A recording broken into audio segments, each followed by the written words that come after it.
एक दंताय लंबोदरा गौरी सुतम विनायक रिद्धि सिद्धि बुद्धि प्रदाता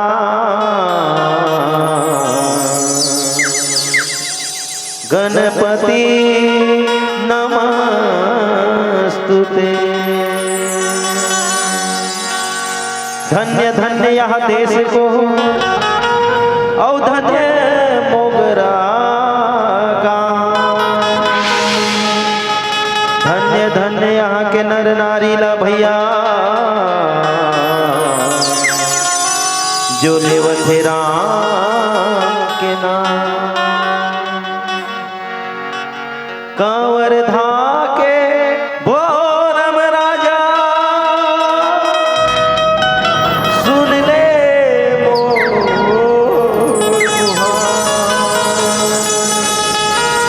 रामचरित्र के आसन में भोले रखबे मोरे लाज लखन सिया राम चंद्र की जय। परम पवित्र ग्राम मोगरा छत्तीसगढ़ महातारी की हृदय स्थली ग्राम मोगरा। यहाँ उपस्थित समस्त माताओं बहनों के पावन पवित्र चरणों में कोटि सा नमन। पिता तुल्य सच्चंद्रीन के पावन चरणों में कोटि सा नमन। इस मंच को सजाने वाले समिति के समस्त पदाधिकारीगण सदस्यगण आप सभी के पावन पवित्र चरणों में कोटि सा नमन। इस मंच को सुंदर रूप से संचालन करने वाले छत्तीसगढ़ मानस मंच के सफल मंच संचालक राजमानस संघ जिला धमतरी के आन बान शान आदरणीय चंपालाल भैया के पावन चरणों में कोटि सा नमन। और समस्त मंडलियों के हाव भाव चाल ढाल सुर लय ताल बोल चाल को परखने वाले जांचने वाले निर्णायक बंधुओं के पावन चरणों में कोटि सा नमन। यहाँ जो प्रसंग है लंका कांड दोहा नंबर 58। ये जो प्रसंग है धोखे का प्रसंग है। क्या चीज का? धोखा। धोखा का प्रसंग है। जब भी जो काम करे कोई भी कुछ काम करे तो पहले सोच लो समझ लो उसके बाद वह कार्य करना चाहिए। नहीं तो वो बिना विचारे आप कार्य करोगे तो धोखा खा जाओगे। कि देखा भरत विशाल अति निशिचर मन अनुमान बिनु फर सायक मार्यो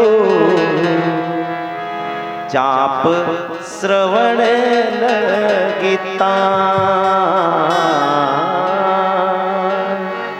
चाप श्रवण लगीता।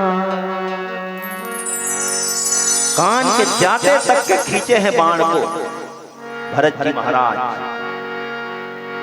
और बिनु फर का बाण का संधान किए हैं। वो देखिए आकाश में क्या जा रहा है।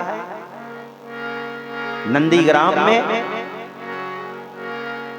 एक कुटी बना के वैराग्य के पराकाष्ठा त्याग मूर्ति त्याग के प्रतिमूर्ति भरत जी महाराज पादुका जी के भार से पूरा अयोध्या का राज चला रहे थे। पादुका जी के सानिध्य में भगवान राम के पादुका जी के सानिध्य लेकर पूरा अयोध्या के राज को चलाने वाले रात्रिकालीन देखते हैं कि ये क्या जा रहा है आकाश में। उन्होंने अनुमान लगाया कि कोई निशाचर होगा, राक्षस होगा,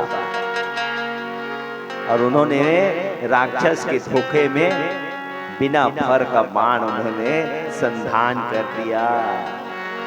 और जैसे ही वो बाण, बिना फर का बाण जिसे लगा, वो धरती पे आकर पड़ गए। परे ओ मूर्छी महिलागत सा।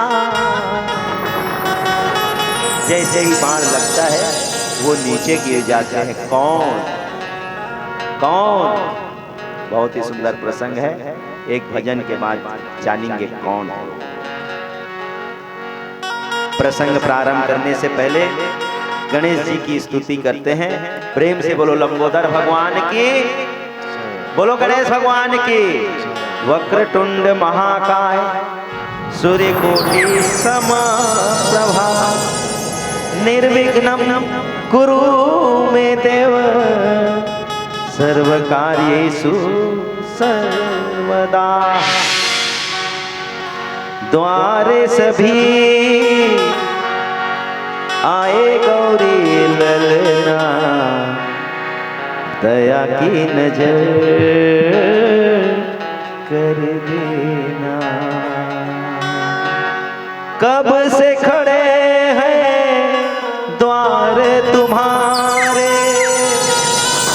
कब से खड़े हैं द्वार तुम्हारे, दर्शन के प्यासे नैना।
बोलो लंबोदर भगवान की। द्वारे सभी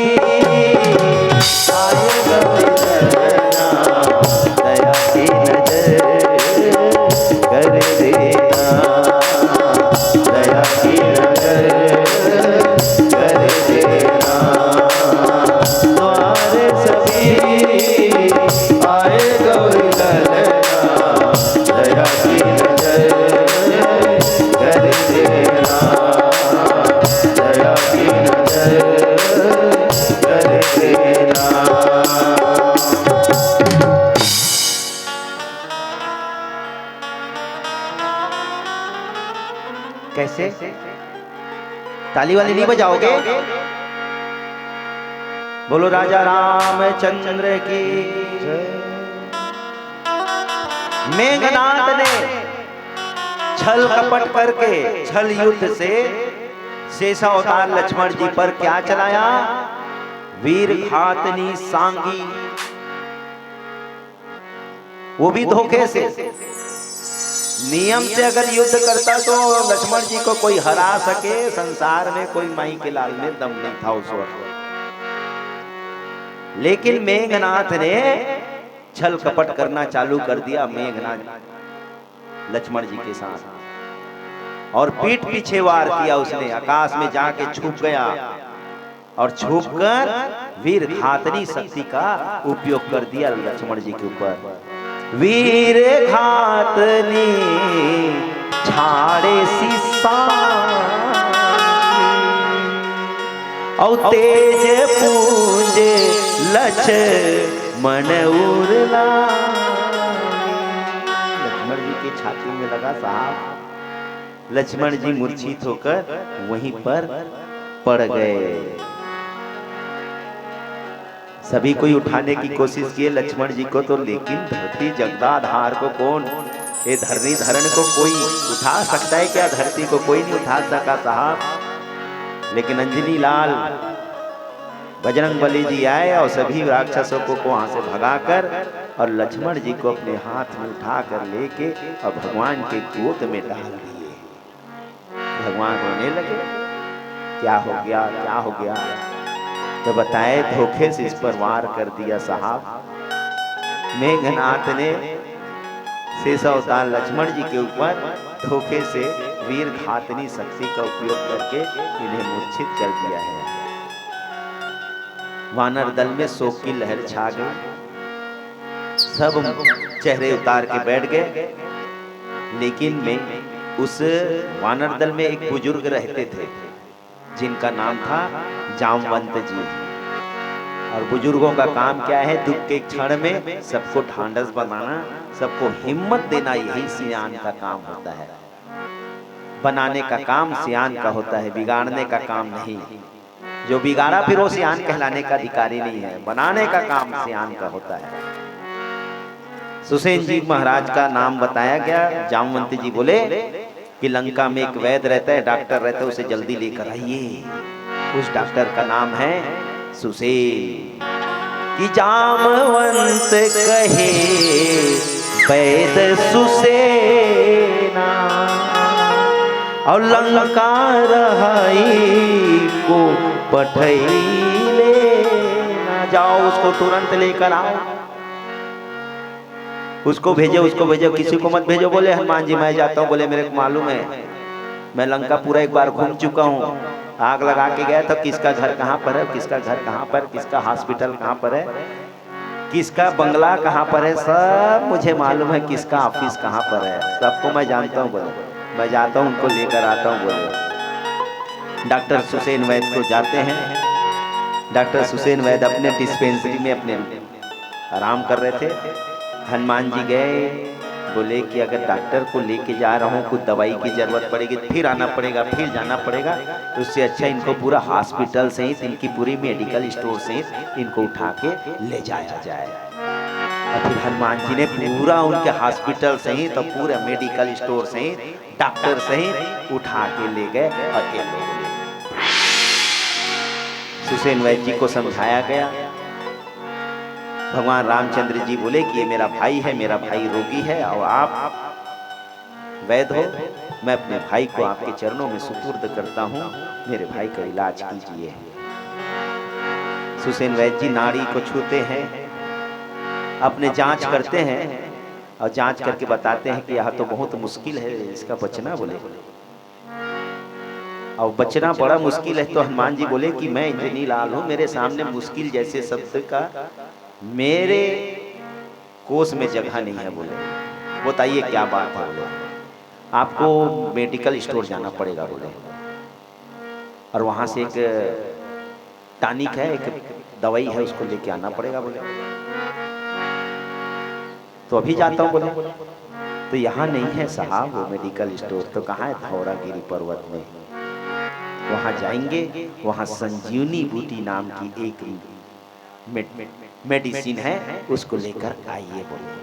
लेकिन याद रहो, याद रखना बोले, ये जो मेडिसिन है, ये जो टॉनिक है, ये सूर्य उदय के पहले आ जाना चाहिए। और कहीं सूर्य की प्रथम किरण लक्ष्मण जी पर पड़ा, सूर्य उदय हुआ, तो मैं फिर लक्ष्मण को बचाने में असमर्थ हो जाऊंगा। सुसेन जी ने बताया, और हनुमान जी तुरंत आदेश पाते हैं और आज्ञा लेते हैं और सीधा नीले नीले आकाश की ओर उड़ने लग जाते हैं। कौन? हनुमान जी। हो नीले गगन में उड़े, अंजनी के लाल चले। हो नीले गगन में उड़े, अंजनी के लाल चले। हो नीले गगन में उड़े, अंजनी के लाल चले। राम सुमर के हृदय में धर के, राम सुमर के हृदय में धर के नदी ओर चले। राम सुमर के हृदय में धर के पर्वत की ओर चले।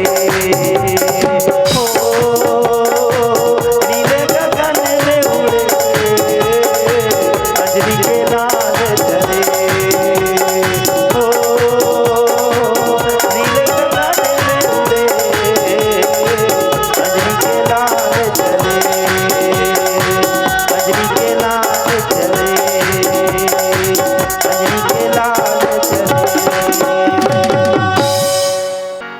तो बोले कि इसके मार्ग में व्यवधान उत्पन्न किया जाए, इसके मार्ग को रोका जाए, विलंब किया जाए, सूर्य उदय होने के पहले आ जाए। तो कालनेमी को भेजा गया। कालनेमी गए, काफी रोकने की कोशिश किए, उनको लालच दिया गया, राम भक्त बन के बैठ गए। आजकल संसार में बहुत वैसे कालनेमी बन गए, ऐसे राम कथा सुनाने वाले, और रोकने की कोशिश किए। लेकिन मंगरी ने नहाने के लिए जब गए उस नदी में, तो उस मगरमच्छ ने बता दिए कि ये कोई साधु नहीं है, ये रावण का भेजा हुआ कालनेमी है। हनुमान जी आप जाइए और उसका उद्धार कर दीजिए, और तुरंत जाइए आप धौरागिरी पर्वत और जड़ी बूटी लेकर पहुंच जाइए बोले। हनुमान जी कालनेमी को काल लोग पहुंचाते हैं और आगे बढ़ते हैं। तो वहां भी सारे जड़ी बूटी विचार करते हैं कि हम भी भगवान का दर्शन कर लेते तो कितना अच्छा होता है। ये संजीवनी बस है क्या संसार में? ये संजीवनी बस ही है क्या जो दवा के उपयोग में आएगी? काश हमें भी भगवान का दर्शन हो जाता तो उसने पहचान बताया था सुसेन वैद्य ने कि उस जड़ी बूटी का यही पहचान है कि उसके जड़ से, उसके वृक्ष से, उसके पौधे से एक दिव्य अलौकिक प्रकाश निकलते रहेगा, उसे लेकर आना पड़ेगा। हनुमान जी के विचार से सबके सब जड़ी बूटी क्या करते हैं, हम भी जाएंगे भगवान के दर्शन के लिए, हम भी जाएंगे दर्शन के लिए। तो सभी जड़ी बूटियों में क्या होने लग गया? प्रकाश। अब हनुमान जी जाते हैं और देखते क्या हैं, रावण ने भी अपनी माया रची है, पहाड़ों पे भी जल रही रोशनी है। रावण ने अपनी माया रखी कालनेमी को, और इधर पहाड़ों में रोशनी रोशनी हो गई। हनुमान जी चकाचौंध, बोले कि मैं किसको ले जाऊं, यहाँ तो सबके सब प्रकाशवान हो। पहाड़ों पे भी जल रही रोशनी है, रावण ने भी क्या असली है क्या नकली है, पहाड़ों पे भी जल रही रोशनी है। रावण ने भी अपनी माया रची है। रावण ने भी अपनी माया रची है। पहाड़ों पे भी जल रही रोशनी है। रावण ने भी क्या असली है क्या नकली है। पहाड़ों पे भी जल रही रोशनी है। रावण ने भी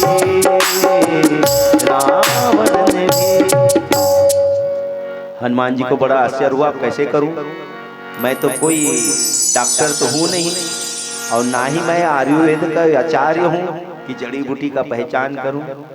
हनुमान जी ने क्या किया, श्री राम नाम लेकर जब मारी दहाड़। हनुमान जी क्या किए, जब राम नाम लेकर मारी है जब दहाड़। अरे पल भर में उठा लिया पूरा का पूरा पहाड़। पूरा धौलागिरी पर्वत को उठा लिए, पूरा मेडिकल स्टोर को उठा के जाने लगे साहब, जाने लगे।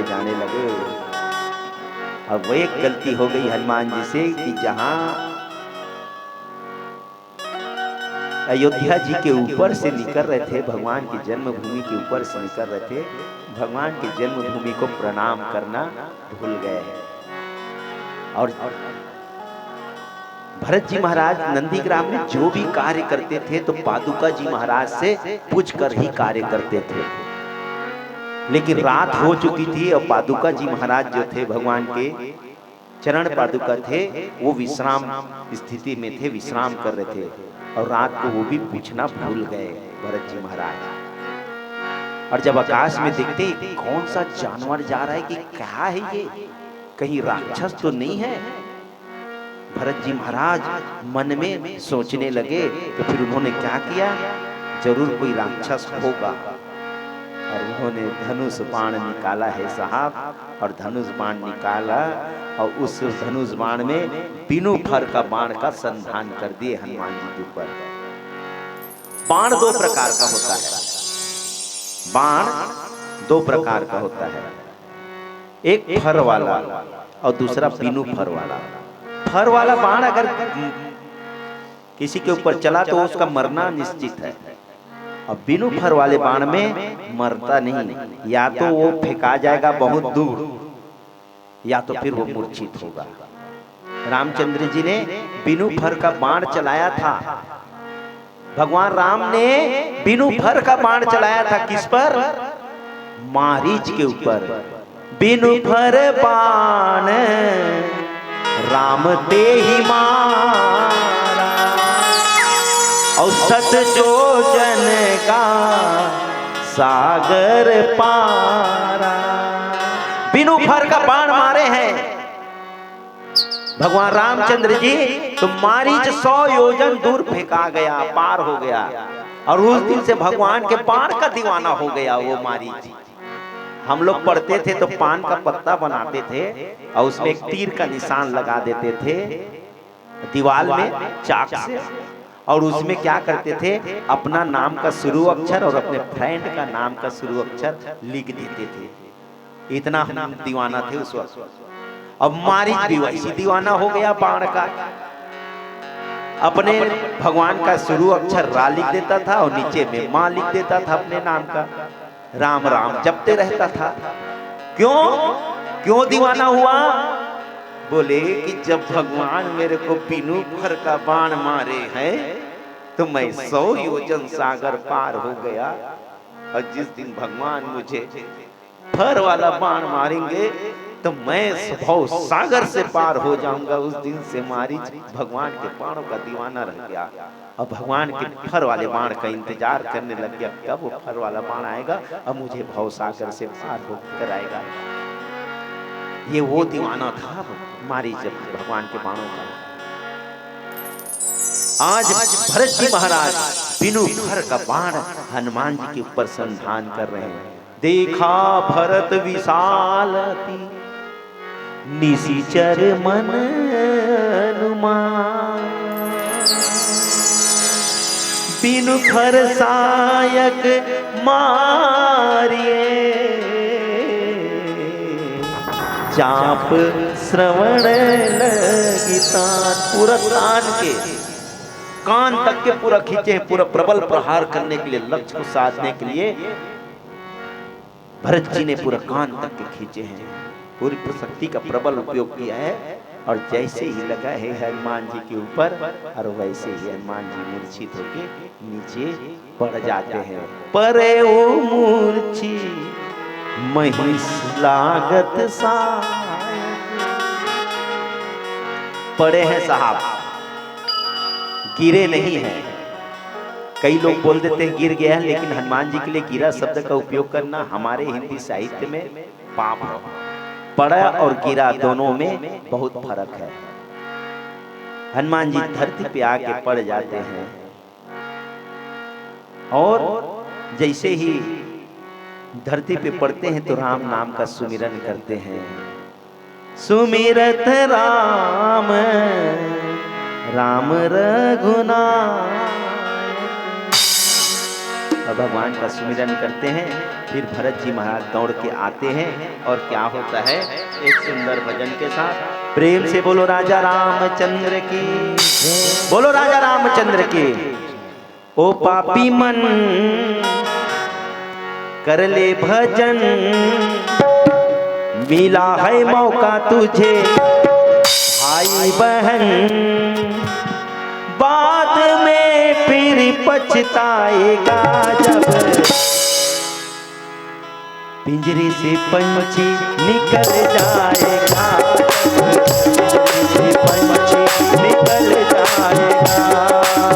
ओ पापी मन कर ले भजन, मिला भी मन कर ले भजन, मिला है मौका तुझे भाई बहन, मिला है मौका तुझे भाई बहन, बाद में फिर पछताएगा जब पिंजरे से पंछी निकल जाएगा, जब पिंजरे से पंछी निकल जाएगा, पिंजरे से पंछी निकल जाएगा, जब पिंजरे से पंछी निकल जाएगा।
जैसा कर्म करेगा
ताली नहीं बजाओगे? बोलो राजा रामचंद्र की। भगवान आपकी मनोकामना पूरा करे। और जैसे ही हनुमान जी को बिना फर का बाण लगता है साहब, धरती पे पड़ जाते हैं और भगवान का सुमिरन करते हैं, राम राम राम राम। तुरंत भरत जी महाराज जाते हैं, बोले कि मैंने ये क्या कर दिया, बिना सोचे भगवान राम भक्त का मैंने उन पर संघात बाण चला दिया। सुनि प्रिय वचन भरत तब धाये, दौड़े हैं। जैसे ही इनके मुख से राम का नाम सुने हैं और दौड़े हैं। और कपि समीप अति आतुर आए, हनुमान जी के पास तुरंत आते हैं और उनको पूछते हैं कौन हो भाई, और अपने आप में बड़ी ग्लानि महसूस करते हैं कि मैंने बिना विचारे ये कार्य किया, बिना विचारे कार्य किया, आज मुझे कितना बड़ा धोखा हो गया। बोले इनके पिताजी भी एक बार ऐसी बिना विचारे बाण का उपयोग किया था। राजा दशरथ जी गए आखेट के लिए, वन शिकार के लिए, शायद जानवर समझे होंगे और उन्होंने बिना सोचे बाण चलाया है साहब, और श्रवण कुमार को लग गया और जिसके कारण उनको श्राप मिला और आज इतनी बड़ी रामायण की कथा बन गई। आज वही बात को मन में विचार कर रहे हैं, अब मन में बड़ा दुख मना रहे हैं कि मन मलिन मुख भय दुखारी, मुख मलिन मन भय दुखारी। मन में भय भी है, दुख भी है और अंदर में ग्लानि भी हो रही है, मन में मलिन हो रहा है। कहत वचन भरी लोचन बारी, आंख से आंसू निकल रहे भरत जी महाराज का, मैंने क्या पाप कर दिया, किस राम भक्त पे मैंने बाण मार दिया। आंख से बारी, बारी जो है पानी इसको बोलते हैं, हमारे मारवाड़ी में बारी को पानी कहा जाता है। और रो रो के पूछते हैं कि मैंने बहुत बड़ा गलती किया, बहुत बड़ा गलती किया। जो मोरे मन वचन रुकाया, प्रीति राम पद कमल अमाया, तो कपि हो विगत श्रम मूला, और जो मोह पर रघुपति अनुकूला। भरत जी बोले अगर मन वचन कर्म से ने भगवान राम की अगर सेवा किया है तो हे परमात्मा, यहाँ कपि जो है उठकर बैठ जाए, इसकी मूर्छा दूर हो जाए। और जैसे ये बात बोले हैं तो हनुमान जी के कान में ये बात पड़ती है कि अगर मन वचन कर्म से भगवान राम का मैंने स्तुति किया है, भगवान राम को अगर मैंने माना है, तो ये कपि उठ के बैठ जाए। जैसे ही बोलते हैं वैसे ही सुनत बचन उठी बैठ कपि। हनुमान जी के कान में बात पड़ती है और तुरंत उठ के बैठ जाते हैं और कही जय जयति कौशलाधीश, भगवान राम का नाम लेते हैं और देखते क्या है, बिल्कुल भगवान राम के टू कॉपी भरत जी महाराज को देखते ही जा रहे हैं, देखते ही जा रहे हैं। और जब उनका परिचय होता है, एक दूसरे का परिचय होता है, तो फिर कपि हनुमान जी को बताते हैं कि ऐसा ऐसा बात है। हनुमान जी पूरी बात बताते हैं कि लक्ष्मण जी को शक्ति बाण लग गया है, उनके लिए मैं ये दवा लेकर जा रहा हूँ, जड़ी बूटी लेकर जा रहा हूँ। भरत जी महाराज मेरे को जाने दो, तुरंत मुझे जाना जरूरी है। अगर सूर्य उग गया तो सूर्य वंश का सूर्य अस्त हो जाएगा साहब, इसलिए मुझे जाने दीजिए। और तुरंत उनसे आदेश लेकर कहाँ जाते हैं, लंका की ओर प्रस्थान करते हैं। फिर क्या होता है, एक सुंदर भजन के साथ प्रेम से बोलो राजा रामचंद्र की।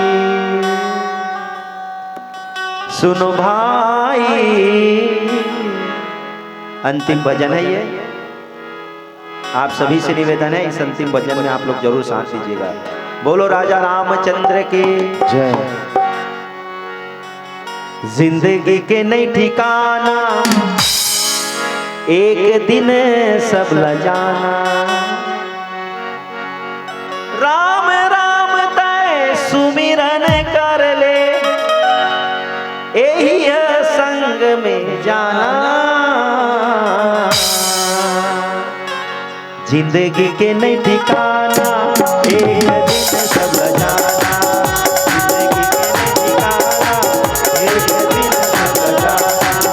जिंदगी के नहीं ठिकाना, एक दिन सब जाना, जिंदगी के नहीं ठिकाना, एक दिन सब जाना। राम राम तय सुमिरन कर ले, राम राम तय सुमिरन कर ले, राम राम तय सुमिरन कर ले, राम राम तय सुमिरन कर ले, यही संग में जाना, जिंदगी के नहीं ठिकाना, एक दिन सब जाना, जिंदगी के नहीं ठिकाना, एक दिन सब जाना, जिंदगी के नहीं ठिकाना, एक दिन सब जाना।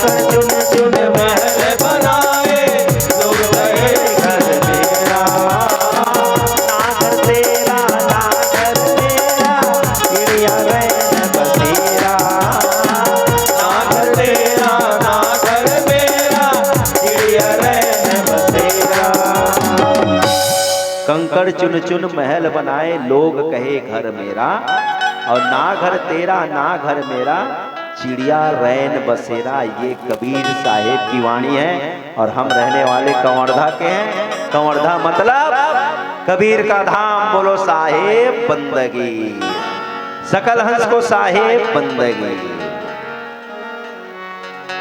अब 2 मिनट का 3 मिनट हो गया, 2 मिनट पीली बत्ती जल गई है तो 2 मिनट सत्संग हो जाता है, मात्र 2 मिनट का सत्संग। सभी कोई बताएंगे हाँ या नहीं में उत्तर दीजिएगा। माँ बोलो, ये रामायण है ना? हाँ बोलो, जोर से बोलो। सभी कोई सत्संग में जुड़ो, भगवान को भी प्रसन्नता होगी कि मेरे भक्त लोग मेरे कथा में, मेरे सत्संग में पूरा जागृत अवस्था में जुड़े हुए। बताओ, ये रामायण है ना? रामचरितमानस है ना? है ना? पता है रावण कहाँ रहता था? कहाँ? लंका में। ताली बजाओ अम्मा लोगों के लिए। लंका किस धातु की बनी थी? सोने की। ताली बजाओ। भगवान प्रसन्न हो रहे हैं, हनुमान जी आ गए हैं और हमेशा रहते ही हैं जहां राम कथा होती है वहां। लंका, रावण लंका में रहता था और लंका सोने की धातु की बनी थी साहब। कौन सा सोना? कैसा सोना? कौन सा सोना? कैसा सोना? 24 कैरेट। 24 कैरेट ओरिजिनल सोने के बना था। रावण जिस घर में रहता था मोगरा वालो, वो घर का जो दीवार उठा था, दीवार के नीचे में जो नेव में जो पत्थर लगा था वो सोने का था। दीवार में जितने ईंट लगे थे वो भी सोने के थे। मियार मुर्गा कार खपरा वो भी, जल्दी बताओ, वो भी सोने का था। दरवाजा गुजर सकरी फैका शटर वो भी, जल्दी बोलो ना, पीली बत्ती जल गई है, सोने का था। और रावण जिस खटिया में सोता था वो खटिया का खूरा पाटी भी सोने का था। और मंदोदरी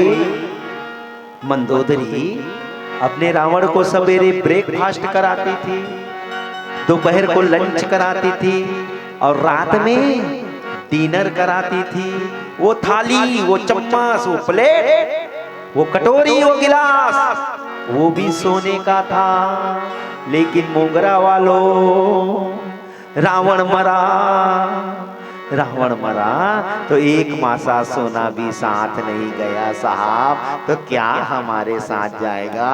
कुछ जाने वाला नहीं है। तो कबीर साहब ने कहा है, कंकड़ चुन चुन में